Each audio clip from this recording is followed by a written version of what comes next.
என் இனிய அன்பு உள்ளங்களே, உங்கள் அனைவருக்கும் என் அன்பான வணக்கம். சாபமாய் வந்த வரம் நீ நாவல் பகுதி 15. வாங்க தொடர்ந்து கதையை கேட்கலாம். சூர்யாவின் சொந்த பந்தங்கள் அனைவரின் உறக்கமும் அந்த அதிகாலை பொழுதிலேயே கலைந்து போயிருக்க, இப்படி தங்களை அழிக்க வேண்டும் என்று யாருக்கு இவ்வளவு வெறி என்று தங்களுக்குள் ஆராய ஆரம்பித்திருந்தனர். இப்படி ஒரு செயல் இதுவரைக்கும் நம்ம கிராமத்துல நடந்ததே இல்ல. யாரு எதுக்காக நம்மள அழிக்க நினைக்கணும்? அதனால அவங்களுக்கு என்ன லாபம்? இப்படி ஒவ்வொருவரும் ஒவ்வொரு கேள்வியை எழுப்பிக் கொண்டிருக்கிறார்கள். தாத்தா, நம்ம குடும்பத்தை அழிக்கிறதால இந்த ஊர்ல யாருக்காவது ஏதாவது நன்மை உண்டா? சூர்யா கேட்டான். இல்லை என்று தலையசைத்தார் தாத்தா. அப்புறம் எதுக்கு தாத்தா இப்படி கோடிகள் கொடுத்து நம்ம குடும்பத்தை அழிக்க ஒருத்தர் ஆட்களை அனுப்பணும்? தெரியலப்பா. நம்ம மேல கோபம் இருக்குன்னா அது வானதி பாட்டிக்கு மட்டும்தான். ஆனா நம்மளை இப்படி கொண்டு குவிக்கிறதால அவங்களுக்கும் எந்த லாபமும் கிடைக்க போறதில்ல. அவங்க அப்படிப்பட்ட ஆளும் கிடையாது. இப்பவும் தெய்வ வாக்கு சொல்லிட்டு இருக்கிற ஒரு உன்னதமான மனுஷி. அப்படின்னா வேற யார் தாத்தா இந்த செயலை செஞ்சிருப்பாங்க? தெரியலப்பா. சரி, இப்படியே பேசிட்டு இருந்தா காலையில கோயில்ல நடக்கிற பூஜையில கலந்துக்க முடியாம போயிடும். இனி கொடி இறங்குற வரைக்கும் கோயில்ல 3 வேளையும் பூஜை உண்டு, 2 வேளை அன்னதானமும் உண்டு. அப்புறம் காலையில பூஜை முடிஞ்சதும் பரதன் தாத்தா வீட்டுல இருந்து கொண்டு வர்ற சர்க்கரை பொங்கலை பிரசாதமா கொடுப்பாங்க. எல்லா வருஷமும் கொடுப்பாங்க. கோயிலுக்கு போக விரும்புறவங்க குளிச்சுட்டு சீக்கிரமா கிளம்புங்க. காலையில 5 மணி ஆனதும் பூஜை ஆரம்பமாயிடும். தாத்தா கூற அருகில் வசிப்பவர்கள் அவரவர் வீட்டிற்கு செல்ல, இப்போது தாத்தாவின் அண்ணன் குடும்பமும் தாத்தாவின் குடும்பமும் மட்டும் மிஞ்சியது. சூர்யா, நீயும் வைராவும் கோயிலுக்கு வரீங்க தானே? தாத்தா கேட்டார். ஆமா தாத்தா, நாங்களும் வரோம். சரி, சீக்கிரமா எல்லாரும் குளிச்சுட்டு கிளம்புங்க.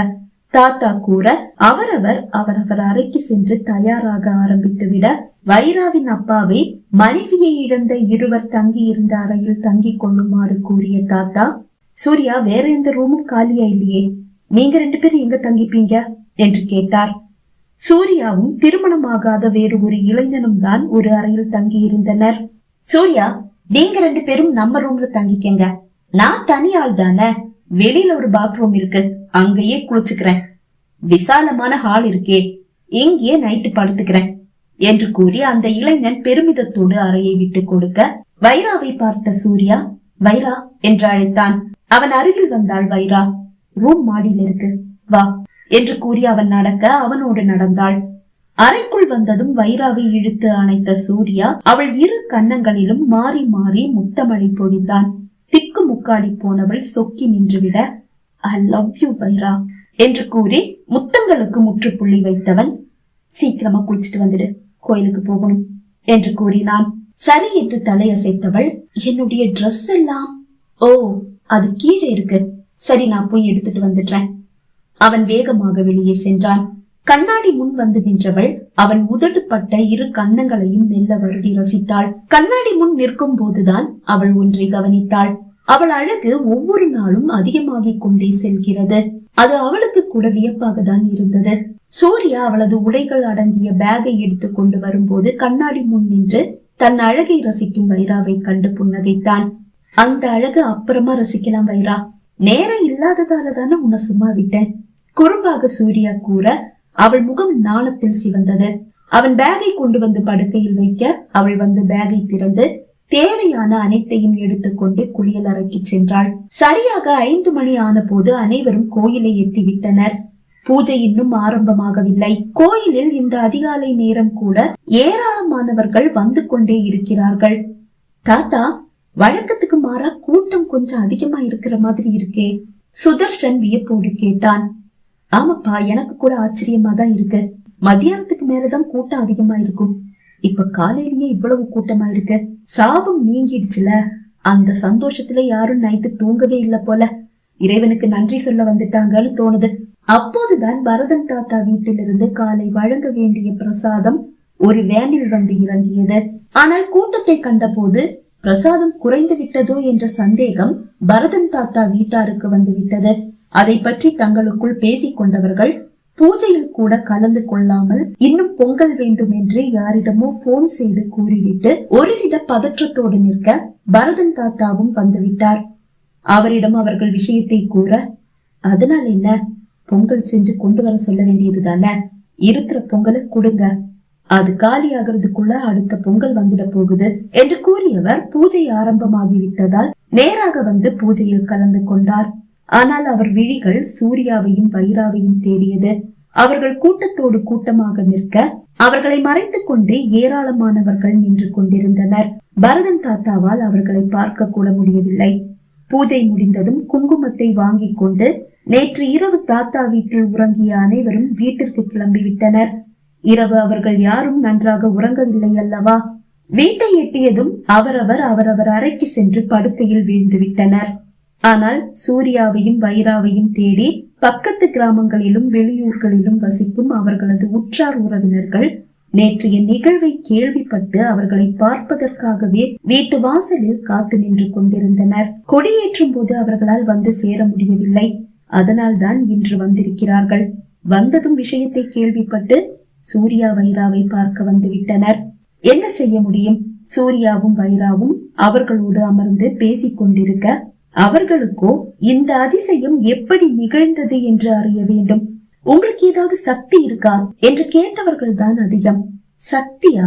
அப்படியெல்லாம் எதுவும் இல்ல, உங்களை மாதிரி நாங்களும் சாதாரண ஆட்கள் தான் என்றான் சூர்யா. அப்போதுதான் ஒருவர், தாகமா இருக்கு, கொஞ்சம் தண்ணி வேணும் என்று கேட்டார். இதோ எடுத்துட்டு வரேன் என்று கூறிய வைரா சமையல் அறைக்கு வந்தாள். ஒரு பெரிய பாத்திரத்தில் எலுமிச்சை ஜூஸ் போட ஆரம்பித்தாள். இதற்கிடையில் பரதன் தாத்தாவும் குணாவும் இன்னும் 2 இளைஞர்களும் வீட்டிற்குள் வர அவர்களை வரவேற்று இருக்கைகளில் அமர்த்தினான் சூர்யா. அவரை கண்டதும் வீட்டிற்குள் அமர்ந்திருந்தவர்கள் கிசு கிசுவென பேச ஆரம்பித்து விட்டனர். இவர் எதுக்காக இங்க வந்திருக்காரு? நம்மள பார்த்தாலே ஆகாதே, ஏதோ தீண்டத்தகாதவங்களை பாக்குற மாதிரில பாப்பாரு. நம்ம ஏதாவது பேசினா கூட கொலகாரம் பரம்பரையை சேர்ந்தவங்க தானே, உங்களுக்கு பேச எல்லாம் இங்க உரிமையே கிடையாது, வாயை மூடிட்டீங்கன்னு போயிடுங்க அப்படித்தானே சொல்லுவாரு. இப்ப எந்த மூஞ்சிய வச்சுட்டு இங்க வந்திருக்காராம் என்றெல்லாம் கேட்டுக்கொண்டனர். பரதன் தாத்தாவின் விழிகள் வீடு முழுவதும் ஓடி வைராவை தேடியது. சூர்யா, உன்னுடைய மனைவி எங்கப்பா என்று கேட்டார்.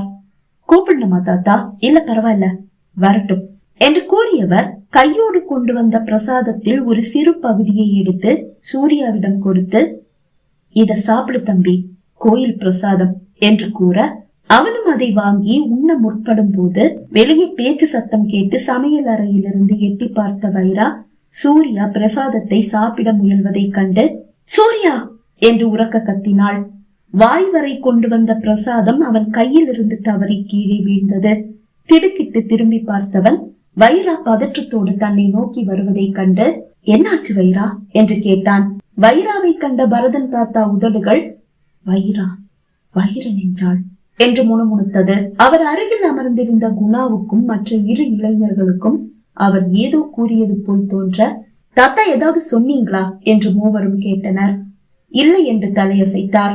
சூர்யா அதை சாப்பிட வேண்டாம் அவள் பதற்றத்தோடு கூற, ஏம்மா, இது கோயில் பிரசாதம் என்று பரதன் தாத்தா கூறினார்.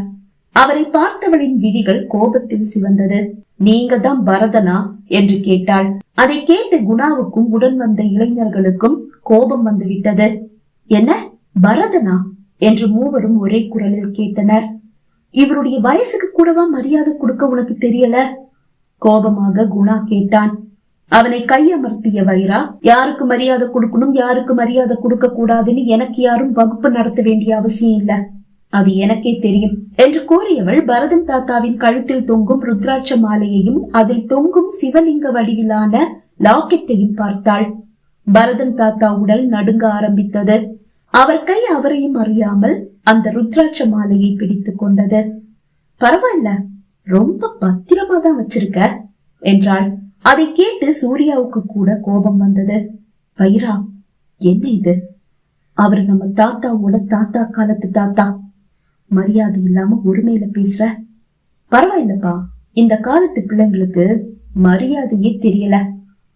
இது கோயில் பிரசாதம், நீயும் உன்னுடைய மனைவியும் சாப்பிடுங்க, உங்க 2 பேருக்காகவே எடுத்துட்டு வந்தேன் என்று கூறி சூர்யாவை நோக்கி அவர் பிரசாதத்தை நீட்ட எட்டி அந்த பிரசாதத்தை வாங்கி கொண்ட வைரா பரதன் தாத்தாவை பார்வையால் துளைத்தெடுக்க அவளை எதிர்கொள்ள முடியாமல் சட்டென்று எழுந்து கொண்ட பரதன் தாத்தா, நாங்க போயிட்டு வரோம் தம்பி என்று கூற, சரி தாத்தா என்று கூறிய சூர்யா வாசல் வரை வந்து அவர்களை வழி அனுப்பிவிட்டு வீட்டிற்குள் வந்தான். வைரா, நீ ஏன் பெரியவங்க கிட்ட இப்படி நடந்துக்கிற என்று கேட்டான். பெரியவரா? யாரு அவரா? அவரு பெரியவரெல்லாம் கிடையாதுப்பா. அவருக்கு நம்ம பரம்பரை ஆட்களை கண்டாலே ஆகாது. அவர் இந்த அளவு பாசமா பேசி நாங்க பார்த்ததே இல்ல. கொலகாரம் பரம்பரை தானேடா நீங்கன்னு வாய திறந்ததும் கேட்பாரு. வைரா அவர் அப்படி பேசினதுல தப்பே இல்ல. ஒரு முதியவர் கூற அது சரியாவே இருக்கட்டும். ஆனா அவரு இப்போ நம்ம வீடு தேடி வந்திருக்காரு. அவரை போய் மரியாதை இல்லாம பேசுறது சரியா? கோயில் பிரசாதத்தை வேற கொண்டு வந்து கொடுத்திருக்காரு. இது பிரசாதம் இல்ல சூர்யா, நஞ்சு. வைரா கூற அதை கேட்டு அனைவரும் ஆடி போயினர். நஞ்சா? சூர்யா அதிர்ச்சியோடு கேட்டான். ஆமா என்றவள் கீழே கொட்டி கிடந்த பிரசாதத்தை பார்த்தாள். அதை ஏராளமான எறும்புகள் சுற்றி கொண்டு உண்ண ஆரம்பித்திருந்தன. பாருங்க என்று அவள் கூற எறும்புகள் கொத்து கொத்தாக செத்து மடிய ஆரம்பித்தது. வைரா என்று அதிர்ச்சியோடு அவன் அழைக்க, இது எப்படிமா உனக்கு தெரியும்? ஒரு முதியவர் கேட்டார். தெரியல, ஆனா தெரியுது. அதுதான் எப்படி வைரா? சூர்யா கேட்டான். தெரியல சூர்யா, எனக்குள்ள இருந்துட்டு யாரும் இதெல்லாம் சொல்ற மாதிரியே இருக்கு. இந்த பிரசாதம் நமக்கு வேண்டாம் என்று கூறியவள் அந்த பிரசாதத்தை அப்படியே வெளியே கொண்டு வந்து குழி தோண்டி மூடினாள். பகுதி 15 நிறைவடைந்தது. பகுதி 16 உங்களை சந்திக்கும் வரை விடைபெறுகிறேன். நன்றி, வணக்கம்.